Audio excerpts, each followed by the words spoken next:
నిన్న ఉప్పాడ పర్యటనలో పవన్ కళ్యాణ్ గారు హామీలు ఇచ్చారు మత్స్యకారులకి. సో ఒక 3 నెలలు నాకు టైం ఇవ్వండి, నేను అన్ని చేస్తా అని చెప్పారు. మరి దాని మీద మీ ఒపీనియన్ ఏంటి? ఆయన అన్నట్టుగా చేస్తారా? హామీలు ఇచ్చారు అన్నారు. 2024కి ముందు చాలా హామీలే ఇచ్చారు. 3 నెలలు ఇవ్వండి నేను నెరవేరుస్తా అన్నారు. ఇప్పుడు 16 నెలలు ఇచ్చాం. 3 నెలల్లో ఏం జరుగుద్ది? 16 నెలలే ఏం చేయలేడు, 3 నెలల్లో ఏం చేస్తాడంటారు? పథకాలు అవి అందుతున్నాయి కదా. పథకాల విషయం వదిలేయండి. 32,000 అమ్మాయిలేరి అట్లాగే సుగాలి ప్రీతి కేసు నేనే తీసుకుంటాను అన్నారు. దాని గురించి ఏమైంది? అమ్మాయిలకి నేనే అండగా ఉంటాను అన్నారు ముందు. రీసెంట్ సుగాలి ప్రీతి విషయంలో ఆ కేసులో వాళ్ళ తల్లిదండ్రులే వ్యతిరేకిస్తున్నారు కదా పవన్ కళ్యాణ్ గారిని. సుగాలి ప్రీతి కేసు మేము పదవిలోకి రాగానే మేమే డెసిషన్ తీసుకొని మేమే దాన్ని క్లోజ్ చేస్తామన్నారు. ఇప్పుడు 16 నెలలు అయింది, ఆ ఊసే లేదు. ఏమన్నా వైసీపీ కార్యకర్తలు మీటింగ్ పెట్టి సుగాలి ప్రీతి కేసు అంటే మటుకు అక్కడ జగన్మోహన్ రెడ్డి రిషికొండ కట్టారు కదా, దానికి పెచ్చులు ఉన్నాయి, లేదంటే గుళ్ళో లడ్డు కల్తీ జరిగింది, గుడ్డు కల్తీ జరిగింది అలానే ఇట్లాంటి మీటింగ్లు పెడతారు. అమ్మాయిలు మీరు ఏమైనా చేశారా, అమ్మాయిల మీద ఏమన్నా కొత్త కొత్త పథకాలు తెచ్చారా, ఏమైనా స్కీములు తెచ్చారా అని అడిగితే మటుకు దాంట్లో కనిపించరు. రీసెంట్ గా జగన్ గారు ఇట్లాంటి నేతలు ఉన్నారు, కల్తీ లెక్కర్ గురించి ఒక కేసు వచ్చింది అని చెప్పారు. రీసెంట్ గా వీళ్ళే జరిగారు.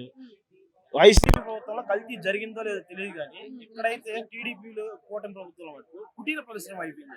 కల్తీ మద్యం అనేది కుటీర పరిశ్రమ అయిపోయింది. ఎందుకు దీన్ని ఇంత నెగ్లెక్ట్ చేస్తున్నాడు? వీళ్ళ ద్వారా కమిషన్లు ఏమన్నా అందుతున్నాయా వాళ్ళకి అనేది మాకు అర్థం కావట్లేదు. కమిషన్లు అందుతున్నాయా అనుకున్నాం. సరే, ఇంతకుముందు ఏమన్నాడు చంద్రబాబు నాయుడు గారు? ఏమన్నారు? అసలు జగన్మోహన్ రెడ్డి ప్రభుత్వంలో కల్తీ సరుకు దొరుకుతుంది. ఎంత కల్తీ అంటే పేగులు ఎండిపోయి చచ్చిపోతున్నారు అన్నారు. ఇప్పుడు మీరే చూస్తున్నారు, రీసెంట్ గా 13 మంది అరెస్ట్ అయ్యారు. వాళ్ళ మీద ఎందుకు మీరు యాక్షన్స్ తీసుకోలేకున్నారు? అంటే మీకు పవర్స్ లేవా? మీకు 164 మందిని ఇచ్చారు కదా, ఎందుకు మీరు అంటే సస్టైనబుల్ గా ఎందుకు మీరు యాక్షన్ తీసుకోలేకపోతున్నారు వాళ్ళ మీద? అంటే వాళ్ళు మీ నాయకుల లేకుంటే మీ పార్టీ కార్యకర్తల ఎవరైనా కానివ్వండి, ముందు యాక్షన్ తీసుకో. రేపు నువ్వు తీసుకున్న వెంటనే నీకు రేపు అనే రోజు 29లో కానీ 34లో కానీ కార్యకర్తలు కానీ నీ నాయకులు కానీ నిన్ను నమ్మి నీ వెంట వస్తారు. అట్లా రాలేదు అని అంటే ఇప్పుడు ఆ కల్తీ మధ్యలో తాగేవాడు మా ఫ్రెండ్ అయ్యి ఉండొచ్చు, మా ఫాదర్ అయ్యి ఉండొచ్చు, ఎవరో ఒకరు అయ్యి ఉండొచ్చు కదా, మరి వాళ్ళు తాగుతారు కదా, అది చచ్చిపోతారు కదా. అంటే ఇప్పుడు టీడీపీ వాళ్ళు కూడా కల్తీ మద్యంలో దొరికారు, టీడీపీ నాయకులు కొంతమంది. ఇటు చూస్తుంటే వైసీపీలో కూడా లిక్కర్ స్కామ్ జరిగింది, పెద్ద కుంభకోణం జరిగింది. అదే మేము అడుగుతున్నాం, దాని గురించి అడుగుతున్నాం మేము. ఇప్పుడు ఎంత జగన్మోహన్ రెడ్డి ఉన్నప్పుడు ఏం అడిగారు? అసలు కల్తీ చాలా జరిగింది, 4,000 కోట్లు స్కామ్ జరిగింది అని అన్నారు. ఇప్పుడు ఎంత కల్తీ జరుగుతుంది? దీని గురించి లెక్కలు తీరా? ఎవరికి అందుతున్నాయి? ఇప్పుడు మేము అడుగుతున్నాం కొల్లు రవీంద్ర గారిని, ఎక్కడికి పోతుంది ఎక్సైజ్ మినిస్ట్రీ గారు, ఎక్కడికి పోతుంది రాష్ట్రము? ఇప్పుడు మీరే అన్నారు ఇంతకు ముందు కల్తీ మద్యం జరుగుతుంది అని, ఇప్పుడు జరగట్లేదా? కుటీర పరిశ్రమ అయిపోయింది, దాన్ని చేంజ్ చేయండి కొంచెము. హోమ్ మినిస్టర్ గారు మీరన్నా కంట్రోల్ చేయండి కొంచెము. మీ చేతిలో పవర్స్ చాలా ఉన్నాయి, మీ చేతికి ఇచ్చారు. మీరు హోమ్ మినిస్ట్రీ అంటే మీ ఇంట్లో కూర్చొని మీ ఇంట్లో వరకు సెక్యూరిటీ అనుకుంటే సరిపోదు.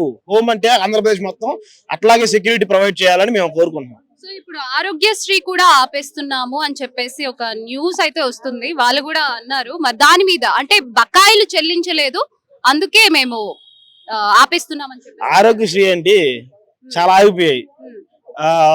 స్కాలర్షిప్లు పెండింగ్ లో ఉన్నాయని కాలేజీలకు ఫీజు రింబర్స్మెంట్ లేదు, అవి ఆగిపోయి ఉన్నాయి.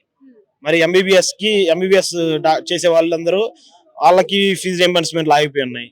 ఏమన్నా అంటే మాకు ఇట్లా ఫుడ్ బాగలేదు, లేదంటే అకామిడేషన్ బాగలేదు అని ఎవరన్నా ఛాన్సలర్స్ వైస్ ఛాన్సలర్స్ కలవడానికి వెళ్ళినప్పుడు వీళ్ళు ఏం చేస్తున్నారు? పోలీసులను పెట్టి స్టూడెంట్స్ ని వైద్య విద్యార్థుల్ని కొట్టియడం ఇట్లాంటివి చేస్తున్నారు.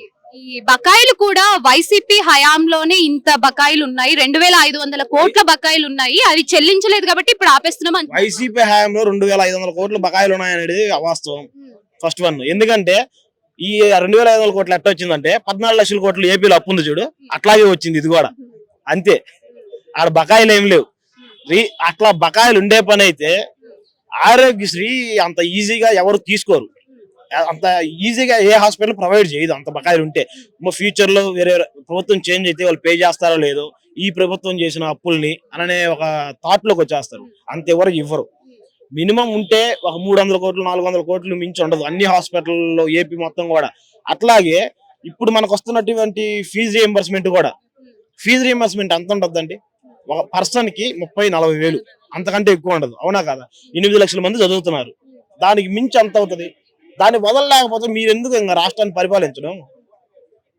మేము ఒకటే కోరుకుంటున్నాం, స్టూడెంట్స్ కి న్యాయం చేయండి, రైతులకు న్యాయం చేయండి, ఎవరైతే ఆడపిల్లలు మిస్ అవుతున్నారో వాళ్ళని తీసుకురండి. మేమే చెప్తున్నాం, మీరు తీసుకురావాలే.